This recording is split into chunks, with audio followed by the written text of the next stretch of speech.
10 கட்டளைகள் என்னெஞ்சி உனக்கு வேறு தேவர்கள் உண்டாயிருக்க வேண்டாம். ஒரு சொருபத்தை ஆகிலும் யாதொரு விக்கிரத்தை ஆகிலும் நீர் உனக்கு உண்டாக்க வேண்டாம். அதை நீ நமஸ்கரிக்கவும் சேவிக்கவும் வேண்டாம். உன் தேவனாகிய கர்த்தருடைய நாமத்தை வீணிலே வழங்காதிருப்பாயாக. ஓய்வு நாளை பரிசுத்தமாய் ஆசரிக்க நினைப்பாயாக.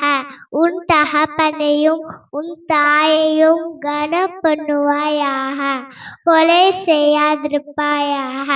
விபசாரம் செய்யாதிருப்பாயாக.